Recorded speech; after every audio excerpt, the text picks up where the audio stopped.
Hey guys, so we are back again with another episode of I Inspire.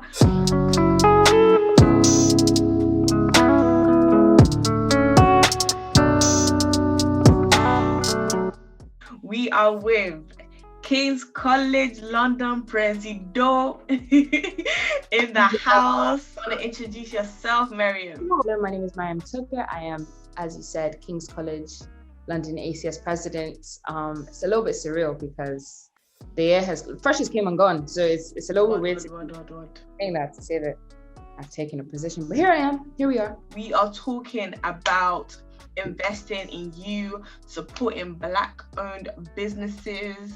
Okay. You know, the thing is, I feel like even under the topic of investing in you, I feel like people have lost the idea that university is a grind. Getting a degree is a grind. You don't have to be setting up 10,000 businesses on the side. You don't have to have 10,000 side hustles, 10,000 profiles with, 10K little followers on your business or whatever. Like, a degree is a grind. It does, just because you don't have a little side business that's bringing money in doesn't mean that getting a degree is not powerful. I think that's something that we need to understand. And I feel like I'm saying that specifically to even the mandem, because I feel like with mandem, there's this culture of I need to grind, I need to make money, I need to hustle, Everyone likes to use this hustle word. Like, but I don't even like that word hustling. I think this is going to differ just a little bit, because I think it depends on your degree. There's different, there's a reason we have all these different degrees. If you're doing something like medicine, it's very, very vocational. There's a chart set up for you in terms of what you're supposed to do to get to where you want to be.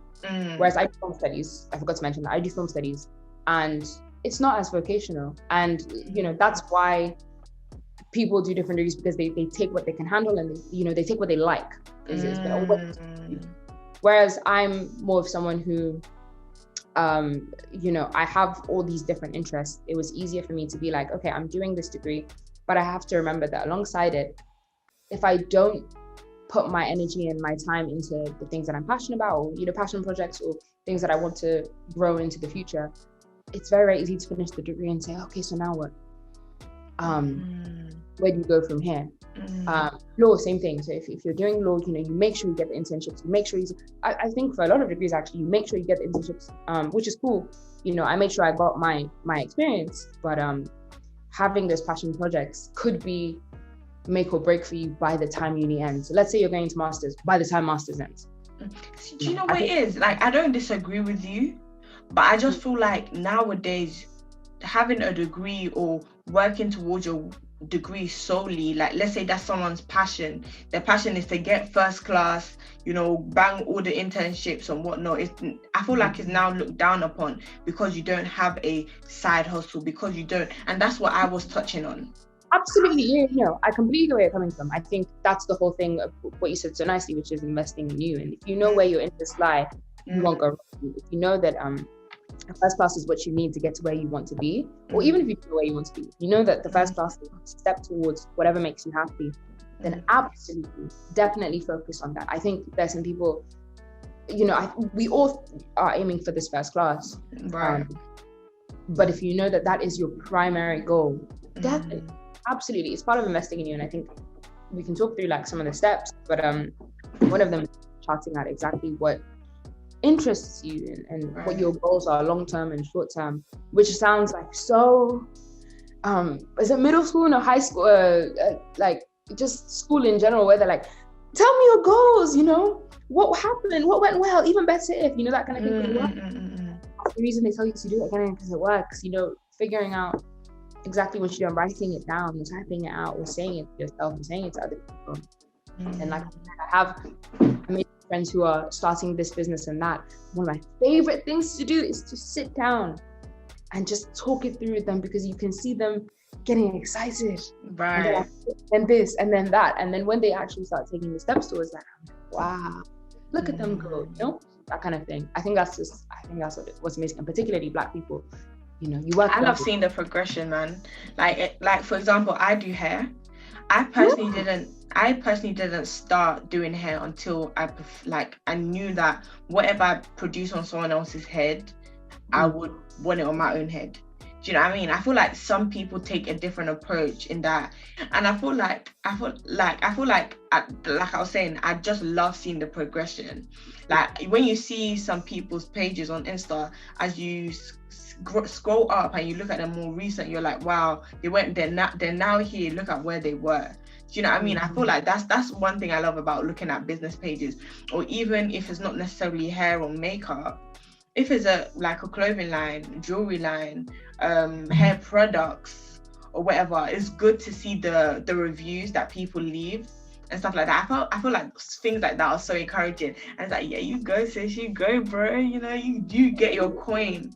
One of my favorite things, obviously, like speaking to my friends, but I think because it's so difficult with, especially what I'm doing, because it's very, very creative in a lot of ways. Watching YouTube videos has helped me so much. Just watching people, like I saw this video and someone explaining exactly like how to be where you want to be, and it's not modeling yourself after someone, but looking at some of the steps that they took and just some of the experience. I was watching this Aaron Sorkin video where he went through. Aaron Sorkin is this showrunner. He's done like West Wing, and he's done all these other films. Talking through his entire career, because he's had a long career, very illustrious career.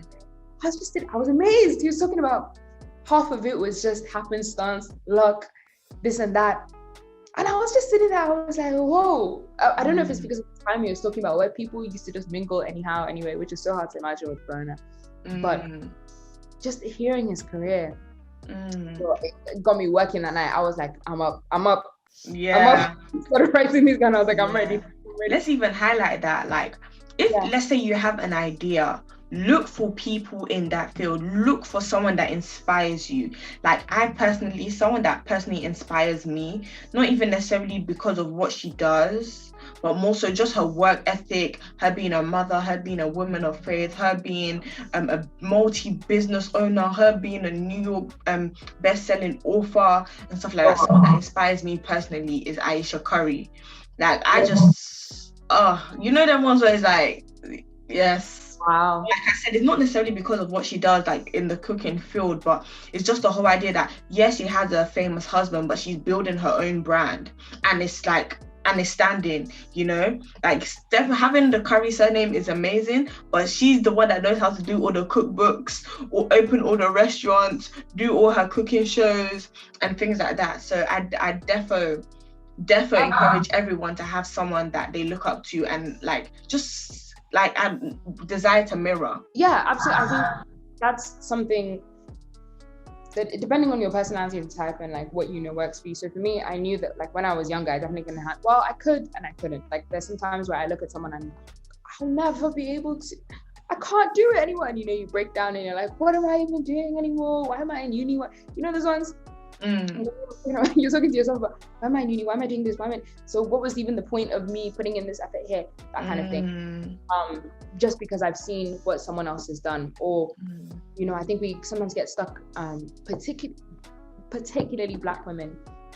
We're so encouraging, we're so loving, but there is another side to it where you see someone like you do something and you're like, that spot is taken. Someone, you know, there is already a Black woman in that field, because we've been trained to think that there's only one token spot available, period. And you know, that spot is gone, you're never going to fill it until the person leaves the field or something. So I love the place we're in now. And you can see the transition between your parents and us. We tend to just do what we want, what feels right, rather than looking at, so how many people are doing this right now? What kind of need? And you know, our parents are very like, sometimes they can be competition based. They're like, well, you know, did you do it first, or did you get the best whatever?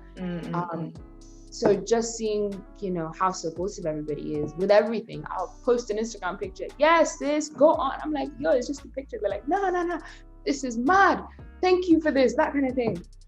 And you know, it makes you want to just do more. Getting a little round of applause from your friends, from you guys, or strangers. I don't know if you've gotten like strangers comments where they're like, oh, this was really like, I just came across, and you're like, oh. I feel like I get that with Instagram. You know, when just a random girl just likes all your pictures or something, I'm like, oh, this, girl? I like all your pictures as well. Like, that's not investing in business. Unless you're an influencer, then it's investing in business. But do you know what I mean? Every like things like that, it makes you feel nice. Can we just talk about being nice? Like, when it comes to investing in business, it doesn't have to be monetary. Literally go and repost their kiniko or your Insta story. Go and like and comment under their pictures. That is support in itself. Go on your multiple social media pages and share the thing. And the thing is, like, I do feel like people don't need to feel pressured to do that. But if you're the type of person that you ain't got the coins and you still want to support, there's other avenues. I just launched a website the other day. I was telling you about it. Oh, okay. We go from what's your website called? Plug yourself. It's called the amclubhouse.com. As I said it, as very, very, very simple. And there's more on the website about what exactly it is. But I was talking to my flatmate and my roommate. My flatmate and my friend. What's wrong with my English there? Talking to her about it, and she was like, actually, she reposted, and her friend somewhere else saw it and started giving feedback. I was like, the power of social media. Wow. I think we often forget that you posting, there's so many different circles that you're reaching just by putting out that look, this is what someone I know has done. Right. And they're like smiling like a fool in the hallway, just hearing what you had to say. I was like, oh my gosh. Especially because I don't know this person, and I was like, this is amazing. Like, and giving me the M Club is based on like I stay up really late, too late. I'm up 4 hours of the night. I fixed it kind of, but yeah, around that time I was like, I know some people like this, and would it be nice to just have the things that really do keep me up just in one space. And that sounds like kind of what's the word, counter progressive, something like that. But I put like music, playlists, films to watch, that kind of thing, and I update it regularly. And so it's just like a little hangout. Look, and hopefully based off the feedback, which I think is so important, from people, it'll grow and it'll get better, and I'll get better at doing it. But that would really nice into the feedback portion, because as much as I love it when people tell me how good it is, I love the constructive criticism. Right. It makes me feel like you care. It makes me feel like you're invested in what's going on. Right. Particularly from my friends. I have one friend who, she wants me to argue with her. Like, I'll say, this is really nice. She's like, so, more. Yeah. Like, and we're both getting heated, fighting for our side. And then she's like, at the end, she's like, oh no, I agreed with you the entire time. I just wanted to see how far we can take it. And I'm like, are you all right? And she's like, no, it just shows me, like, it gives me a different point of view, like, and it does flesh out exactly the two sides of the spectrum, the two sides of the argument, and by the time we get to the end, I would have, mind mapped it all and figured it out. So, thank you. Very, very therapeutic, I have to say, but things like that, knowing how people take it and how they like to receive appreciation, that's important from your friends as well. Right. Some friends want you to like, some friends want you to share, some friends want you to argue. Yeah, argue. Oh, word. Some friends want you to like, some friends want you to share, some friends want you to argue. Let that one marinate in the back of your head. What? That's interesting. I've never heard that one before. Really? Yeah. I think like when it comes to like investing in you, it goes beyond just the business. It's now your mindset. Okay, cool. You're starting this business. It's not gaining traction the way you want it to. Does that mean that you're gonna stop? Does that mean that you're gonna reduce the quality of your content and the frequency? Because I find it ironic that people want a certain level of growth or something on their, or just numbers, but they are working at a mediocre rate. Mediocrity is a choice. Yeah, I'm gonna be in trouble today. Mediocrity is a choice though. Like, you have a business. That's why when I mentioned my business before, I said I practiced until what I do for other people, I would like on my own head. That's me choosing not to be mediocre. Do you know what I'm saying? That's why I think Very like great. That's why I think having honest friends is important. And most likely, if you're Black, you have those honest friends. You just but the thing is, I don't even think it's not even about friends, because at the end of the day, your friends aren't going to do your business for you. It's about your mindset. But in the beginning, let's say you're just starting something, whatever your project is, you're just starting it out, and there's this period in time, I call it like the incubation period, where you're thinking about the idea a lot, and sometimes you just need a second set of eyes. If you take it to someone who's a yes man, whether it's good or bad, that idea is happening now because you've taken someone and they've gassed you about it. The reason I say have honest friends is during that beginning part where you're so unsure about whether or not this is so good because you've been thinking about it so long, or terrible because you've been thinking about it too long. It's nice to hear something. I like to go to my parents as well because that idea is bad, it's over. Like they will tell you why systematically and it'll be done. Or very interestingly, actually, maybe this is telling about my friends as well, they will argue the other side to flesh out the ideas the same way my friend likes. And so by the time you get to the end, you're heated, but they're like, no, that was good, good argument, I just wanted to be sure about what you're saying, that kind of thing. I think the thing is, I think that's all good and well, but my own is that it starts with you. Like Absolutely. Your business is your brand. Like, okay, maybe it's not your personal brand, but it's a part of your brand. Like the way I feel like your business is reflective of your mindset.